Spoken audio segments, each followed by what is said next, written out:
29장 1절부터 12절 말씀이죠. 간략하게 지난 토요일부터 어제까지 말씀을 드리면은 열왕기상 20장 35절부터 43절은요, 한 선지자가 아합을 규탄한 내용이죠. 여기서 규탄이라고 하는 것은 어떤 잘못이나 죄상 따위를 들추어내서 엄격하게 따지고 비난하는 것, 이것이 이제 규탄인데, 한 선지자가 아합을 규탄하는 내용이었습니다. 그 규탄의 내용이 무엇입니까? 아합이 승리하자 어떤 일을 했어요? 베나닷 2세를 풀어주죠, 살려주죠. 그것에 대한 이제 규탄이었고요. 그 다음에 21장 1절부터 16절은 그 유명한 나봇의 포도비, 그 내용이 나오죠. 그때 주제는 무엇이었어요? 탐욕의 눈먼 아합의 마음과 불의를 행하는 권력. 그 다음에 21장 17절부터 29절은요, 웬일로 아합이 말씀을 듣고 금식하며 겸손해지죠. 하나님께서 어떻게 하셨어요? 아합 때 재앙을 그의 아들 시대로 연기하시는 그런 내용이었죠. 주제는 무엇이었습니까?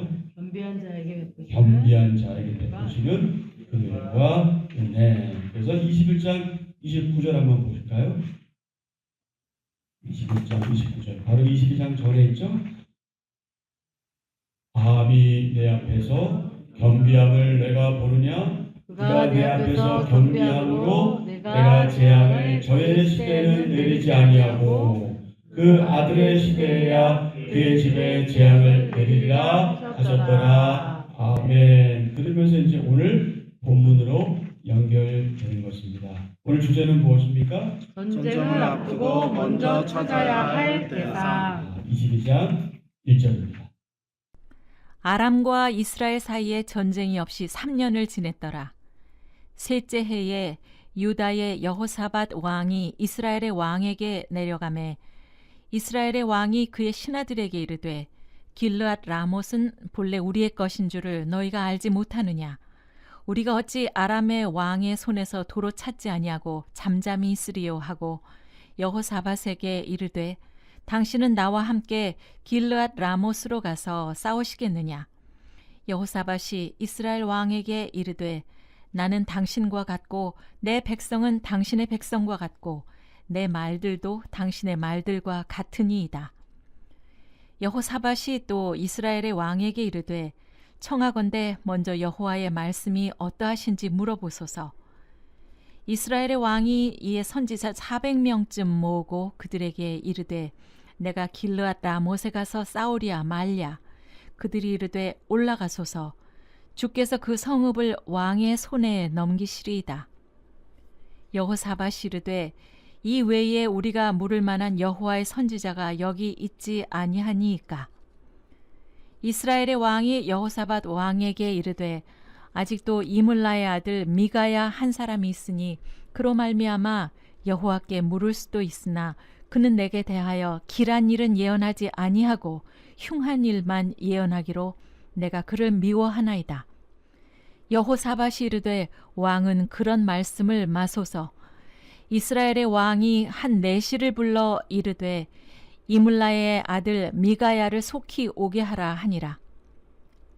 이스라엘의 왕과 유다의 여호사밧 왕이 왕복을 입고 사마리아 성문 어귀 광장에서 각기 왕좌에 앉아 있고 모든 선지자가 그들의 앞에서 예언을 하고 있는데 그나아나의 아들 시드기야는 자기를 위하여 철로 뿔들을 만들어 가지고 말하되 여호와의 말씀이 왕이 이것들로 아람 사람을 찔러 진멸하리라 하셨다 하고 모든 선지자도 그와 같이 예언하여 이르기를 길르앗 라못으로 올라가 승리를 얻으소서. 여호와께서 그 성읍을 왕의 손에 넘기시리이다 하더라. 아멘. 이게 또 아멘하기 또 어색한 일인데요. 전체적으로 하나님의 말씀에 우리가 아멘하는 것이고요. 지금 이 선지자들의 예언에 우리가 아멘하지 않습니다. 이건 거친 예언이기 때문에. 자, 오늘 먼저 말씀 요약을 먼저 보겠습니다. 말씀 요약. 유다 여호사밧 왕이 북이스라엘 아합 왕에게 내려갑니다. 아합은 아람 왕의 손에서 길르앗 라못을 되찾고자 유다의 4대 왕 여호사밧에게 제안합니다. 여호사밧이 전쟁 여부를 하나님께 묻기를 원하자 아합은 예언자들을 모으고 그들의 승리를 예언합니다. 이어서 나쁜 예언만 한다는 미가야도 부릅니다. 자, 이것이 오늘의 말씀 이야기고요. 오늘 22장은 크게는 네 부분으로 구분돼요. 크게는 1절부터 28절은 선지자 미가야가 아합에게 경고하는 내용이에요. 선지자 미가야가 아합에게 경고하는 내용이고요. 그 다음에 29절부터 40절은 드디어 어떤 일이 벌어집니까? 아합이 죽습니다. 그리고 41절부터 50절은요, 유다왕 여호사밧에 관한 내용이고, 그다음에 마지막으로 이제 이스라엘 왕 아하시아에 관한 내용이 나오고 있어요. 그래서 오늘은 이제 선지자 미가야가 아합에게 경고하는 내용과 관련해서 우리가 두 주제로 살펴보게 되는데, 첫 번째 1절부터 5절이고요, 6절부터 12절이죠. 자, 1절부터 15절의 소주제는 아합과 여호사밧의 동맹. 그 다음에 6절부터 12절은 승리를 전담하는 예언자들. 예언자들. 아합을 향한 하나님의 심판 계획이 실현되기 시작하죠. 자, 우리 한번 또 확인하죠. 먼저 예언 20장 42절.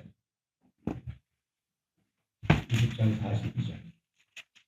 한 선지자가 아합을 규탄한 내용 중에 있죠. 그가 왕께 아뢰되 여호와의 말씀이 내가 멸하기로 작정한 사람을 내 손으로 놓았은즉 내 목숨은 그의 목숨을 대신하고 내 백성은 그의 백성을 대신하리라 하셨나이다. 아멘. 자, 이렇게 한 선지자를 통해서 하나님께서 말씀을 예언하셨고요. 22장 20절.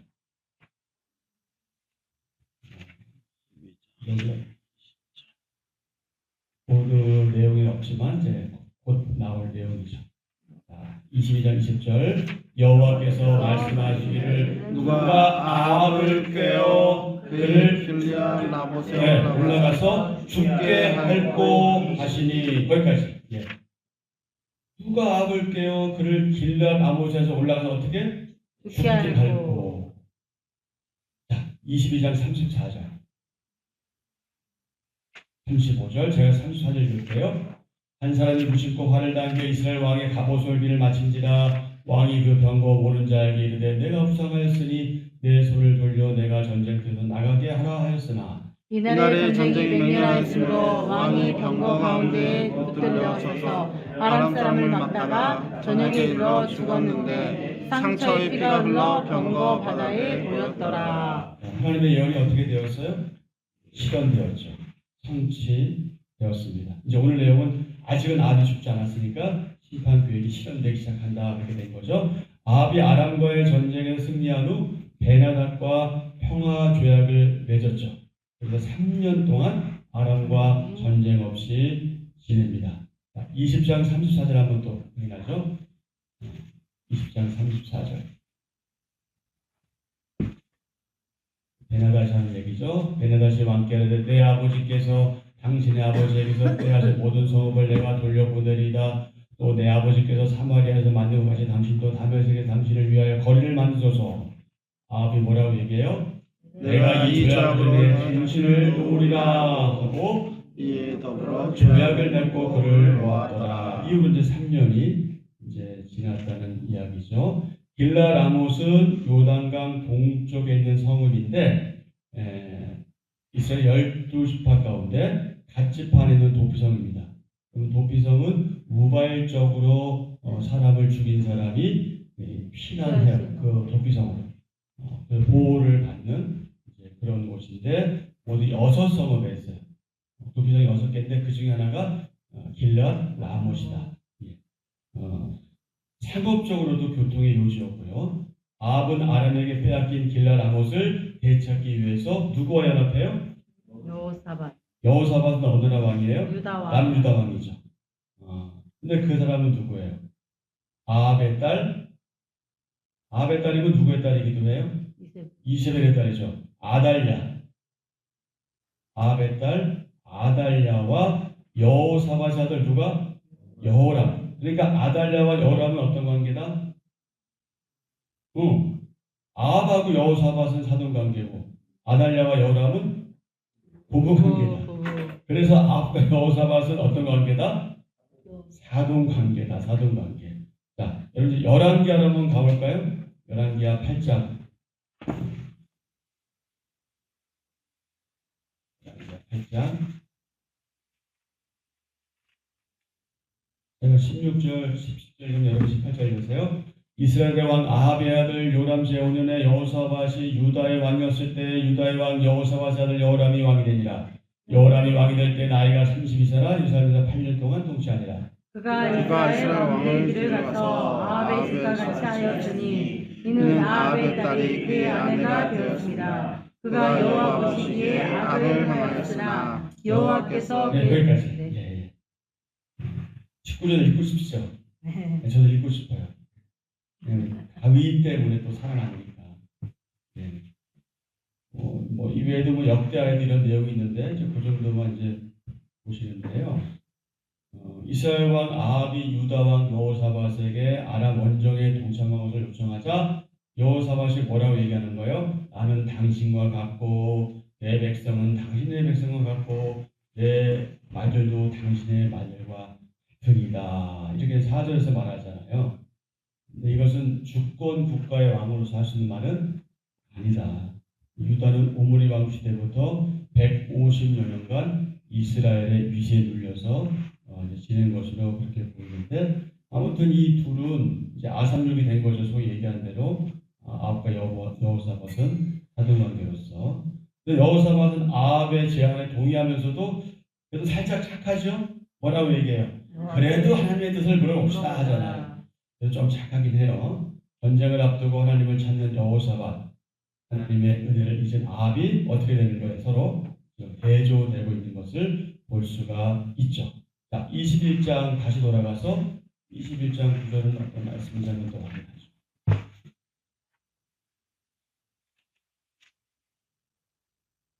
21장 9절?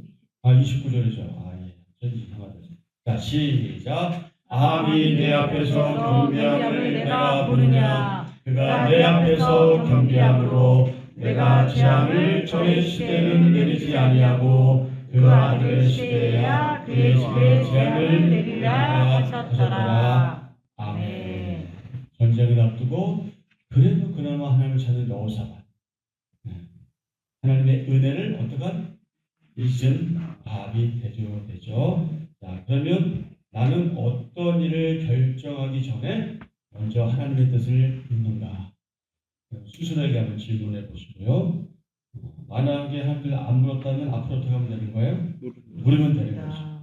어떤 일이든지 여러분 우리가 하나님의 뜻을 묻는 것은 너무나 중요합니다. 자, 두 번째 6절부터 12절 소주제가 무엇이다? 승리를 장담하는 예언자들. 여러분 다수의 말이 하나님의 뜻은 아니다. 그 사람이 아무리 영향력 있는 사람이고 아무리 사람들에게 심지어 존경을 받는 사람이 할지라도 그 사람들, 그런 사람들의 말이 하나님의 뜻은 아니라는 것을 우리가 늘 기억할 필요가 있습니다.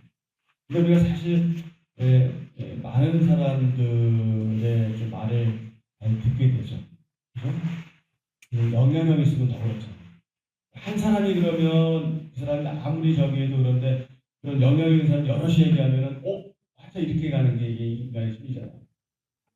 그런 것처럼 다수의 말에 대해서 우리가 분별을 잘할 필요가 있는데 아합은 400명가량의 예언자들을 모읍니다. 근데 그 예언자들이 어떤 예언자다? 거짓 예언자들. 거짓 예언자다. 그래서 우리가 그러면 아람과 전쟁을 해야 하냐 말아야 되냐 그렇게 묻는 거죠. 그동안 북이스라엘은 우상을 섬기며 하나님의 예언자들을 박해했기 때문에 아합이 부른 예언자가 모두 참 예언자인지 의심해 봐야 할 대목이다. 그들은 아합의 의견에와 맞춰 예언하는 어떤 예언자의 가능성이 크다? 생계형 예언자의 가능성이 크다. 무슨 얘기예요? 먹고 살기 위해서 하는 거다. 먹고 살기 위해서 그 일을 하는 거다. 어쩌면 일반 백성보다 더 불쌍한 사람일 수 있어요. 네, 오늘날로 말하면 뭐 이런 분들은 별로 사실은 없는 게 현실이겠지만 꼭 먹고 살기 위해서 목회를 하는 사람이다 이렇게 볼 수 있는 것이죠. 근데 그런 사람의 숫자가 여기서 보니까 몇 명이나 된 거예요? 400명이나 됐다는 것이죠. 그들은 만장일치로 아합의 승전을 예언하시오. 그런데 여호사밧은 어때요? 그들의 예언이 좀 믿음지가 않는 거죠. 이거 좀 이상한데. 그래서 결국 아합은 항상 자신에게 좋지 않은 말만 하는 누구를 불러오게 돼요? 미가야를 불러오게 되죠. 자, 9절. 10절부터 보면은 뭐 여호사밧이 이외에 우리가 부를 만한 여호와의 선자가 여기 있지 않습니까? 8절. 이스라엘 왕이 여호사밧 왕이 이르되 아직도 이물라에도 미가야가 있는데 그 사람에게 물을 수 있어요. 근데 그 사람은 맨날 나한테 안 좋은 얘기만 해. 그래서 내가 별로 안 좋아해. 왕은 그런 말씀 하지 마세요. 그러면서 이제 9절에 보면은 뭐라고 돼 있어요? 이스라엘 왕이 한 내신을 불러 결국 미가야를 빨리 오게 하라. 이제 이렇게 부르게 되는 내용이죠. 자, 여기서 미가야의 이름의 뜻은 뭘까요? 미가야는요, 누가 여호와 같은가? 누가 여호와와 같은가? 누가 여호와와 같은가? 이런 뜻을 가진 선지자인데요. 북이스라엘 아합 때 활동하던 선지자입니다. 가장 악한 왕이라고 불렸던 이 아합 왕에 대해서 항상 안 좋은 예언을 하니까 아주 미움을 그런 받은 선지자이고요. 그리고 결국은 길앗 라몬 정복 전쟁에 대해서 좀 부정적인 얘기를 하잖아요. 다 된다고 하는데 400명 오케이 하는데 혼자 아니요 하니까 어떻게 된 거예요? 아합의 죽음을 예언하고요. 감옥에 갇히는 고초를 당하죠. 그게 이제 22장 19절 이하부터 이제 그 내용이 쭉 나오는데요. 어쨌든 이제 이렇게 미가야를 불러오게 하고요. 그 사이에 또 어떤 예언자가 딱 나타나요. 히드기야가 멋지게 나타나죠. 이 거짓 선지자면서도 그 사람이 이제 뭐를 가져와요? 철뿔을 가져와요. 여기서 철뿔이라는 게 어떤 의미를 가지고 있을까요? 뿔이라는 게 특히 뿔. 성경에서 대개 뿔이라는 거 하는 것은 파워, 힘을 상징해요. 힘을 상징합니다. 철로 만든 뿔은 매우 강력한 힘을 상징해요. 그러니까 뿔도 힘을 상징하는데 철로 만들었으니까 훨씬 더 강력한 힘을 상징하죠. 그래서 시드기야는 철로 만든 뿔을 그렇게 보이면서 이스라엘이 강한 힘으로 아람과의 전쟁에서 반드시 기필코 꼭 승리할 것이다. 이렇게 예언하는데 어떤 예언이다? 거짓 예언이다. 여기 이제 그의 어떤 심리가 들어있는 거냐면 여호와의 말씀, 하나님의 말씀에 대한 것과 그 다음에 이 보이는 것, 자기가 그렇게 행동을 함으로써 뭔가 자기가 굉장히 신뢰감 있고 설득력 있는 선지자다. 이 퍼포먼스를 벌이는 거죠. 그러면서 내가 참 예언자야 이렇게 했지만 사실은 참 예언자가 아닌 것을 알게 되고요. 나중에 시드기야가 어떻게 됩니까?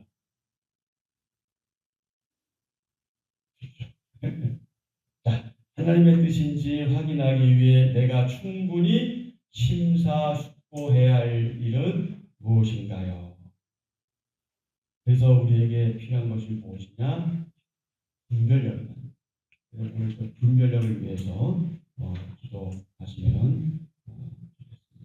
이제 정리하죠. 오늘 우리가 이 본문에서 확인할 수 있는 중심 사상은 무엇이냐면요. 이 거짓 선지자의 이 기복적인 그 뭐랄까요? 예언, 어떤 메시지 이런 것을 거부하고 우리가 매우 중요한 결정을 내리기 전에 어떻게 해야 되겠다? 하나님의 뜻을 불러야 돼. 이게 오늘 우리가 이 말씀 속에서 발견하게 되는 중요한 그런 내용입니다.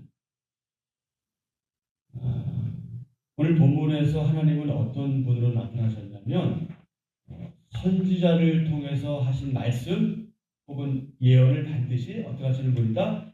실행하시는 분이다. 반드시 이루시는 분이시다. 참 선지자 미가엘을 통해서 아합을 향한 심판 예언을 마지막으로 말씀하시고 어떻게 하신다? 그대로 실행하신다. 중대한 결정을 위한 성경적인 원칙을 따라야 합니다. 참된 하나님의 사람은 중요한 결정을 앞두고 주위 사람들의 거짓 충고나 아니면 여론이나 대세나 이것을 따르기보다 어떻게 하셔야 돼요? 성령님이 말씀 가운데 깨닫게 해주시겠다고 약속하신 하나님의 뜻이 무엇인지를 구하고 그것을 기대하고 그것을 따라야 되겠다. 자, 오늘도 메모하시겠어요? 네. 제가 메모하라고 하실 때 메모하세요. 1절부터 지금 메모하지 마세요. 1절부터 4절 아합이 여호사밧과 동맹을 맺죠.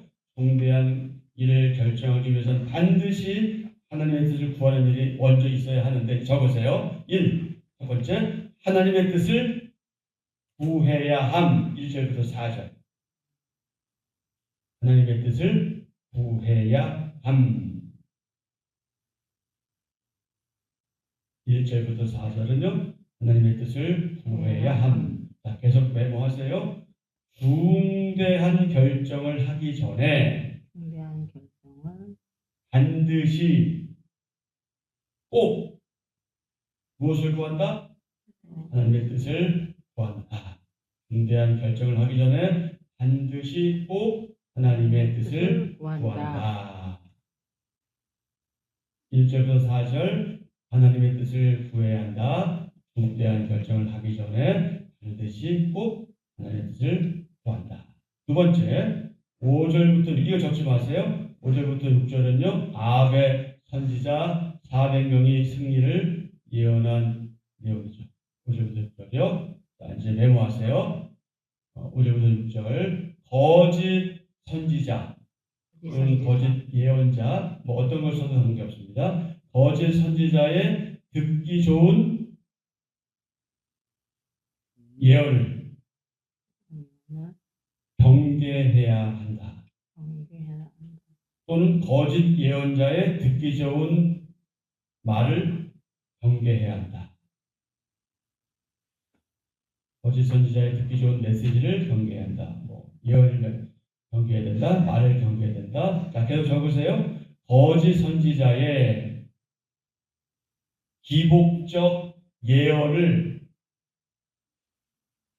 거짓 선지자의 기복적 메시지를 또는 예언을 따르지 않기 위해 무엇이 필요하다? 영적 분별력이 필요하다. 기복 선지자의 거짓 선지자의 기복적 예언을 따르지 않기 위해 영적 분별력이 필요하다.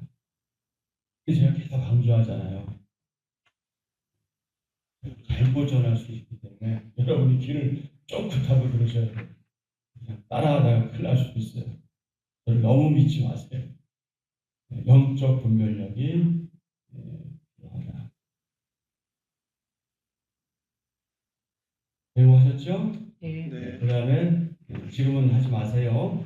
1절부터 12절은 아합의 다른 선지자도 승리를 예언하는 내용이죠. 하나님 나라를 위해 중요한 결정을 하는 과정에서 때로는 다수의 의견이나 대세를 따르는 것이 위험할 수 있다. 매우 위험할 수 있어요. 자, 이제 메모하세요. 7절부터 12절 대세라고 마음을 놓지 말고 경계해야 한다. 대세라고 마음을 놓지 말고 경계해야 한다. 계속 적으세요. 하나님의 뜻을 액면가대로 하나님의 뜻을 액면가대로 전하는 하나님의 사람을 찾아야 한다. 그래서 여러분은 특별히 우리 교회에서는 저와 우리 이병모 전사님 또 그리고 우리 권명희 전사님 위해서 기도하셔야 되고 그리고 아울러서 우리 교사들을 위해서도 기도하셔야 돼요. 그냥 우리 교사들은 사실은 제가 해야 될 역할을 감당해 주는 거예요. 굉장히 중요한 일을 하는 거예요. 교사들. 그렇기 때문에 하나님의 뜻을 액면가대로 전하는 사역자들 되기를 위해서 우리 기도하셔야 돼요. 굉장히 중요한 내용입니다. 첫 번째가 뭐였죠? 하나님의 뜻을 구해야 한다. 한다. 두 번째, 거짓 선지자의 듣기 좋은 예언을 경계해야 한다. 세 번째, 대세자라고 마음을 뚫지 말고 경계해야 한다. 예, 하나님의 백성은 자신의 계획과 자신의 욕망을 내려놓고 중대한 결정을 내리기 전에 하나님의 뜻을 구하고 거짓 선지자의 예언을 구하고 분별하고 대세 대신 하나님의 말씀, 성경적 원리를 따라야 한다. 자, 그 밑에 보면 데이브 얼리란 분이 한 얘기가 있죠? 뭐라고 얘기했습니까? 주님의 인도하심을 받는 삶은 주님의 허락 없이는 한 발짝도 나아가지 않겠다는 결단에서 시작된다. 예, 주님의 허락이 없이는 나는 아무것도 안 하겠다. 거기부터 시작된다. 한 절 묵상입니다. 열왕기상 22장 8절. 하나님의 말씀은 예스든 노든 마음을 열어 경청해야 합니다. 아합은 예언자들을 부를 때 늘 자신에게 부정적으로 말하는 미가야를 부르지 않았습니다. 자신이 듣고 싶은 말을 전하는 사람의 말만 듣겠다는 것입니다. 하나님의 말씀은 한 단어까지도 두려움으로 받아야 하는 준엄한 명령입니다. 마음이 교만해지면 하나님 말씀을 스스로 취사 선택해서 듣습니다. 성도에게 필요한 것은 하나님의 모든 말씀에 순종하려는 겸손한 마음입니다. 아멘. 늘 중요한 말씀이었지만 오늘 말씀은 요즘은 더 우리 마음 가운데 울림이 있죠. 저와 여러분에게 필요한 것은요, 교만해서 하나님 말씀을 내가 듣고 싶은 거 듣고 보고 싶은 거 듣고 하고 싶은 거 하는 것이 아니라 모든 말씀에 순종하려는 겸손한 마음이다. 바로 이 마음으로 오늘 하루도 하나님 앞에서 사람들 앞에서 최선을 다해 살아가시는 저와 여러분 됐으면 참 좋겠다. 자, 오늘의 기도입니다. 하나님, 듣기를 원하는 말에는 귀 기울이고 듣기를 원치 않는 말에는 냉담한 저의 이기적인 마음을 용서하소서. 하나님 말씀이라면 무엇이든 마음과 귀를 열어 듣게 하시고 적극적으로 제 삶에 적용하게 하소서. 이제는 자기 중심성에서 벗어나 하나님 중심으로 살게 하소서. 예수님의 이름으로 기도합니다. 아멘. 우리가 기도할 내용들이 사실 너무나 많이 있는데 여러분들 기도하신 대로 그 기도 제목으로 기도하시고요. 오늘 개인 기도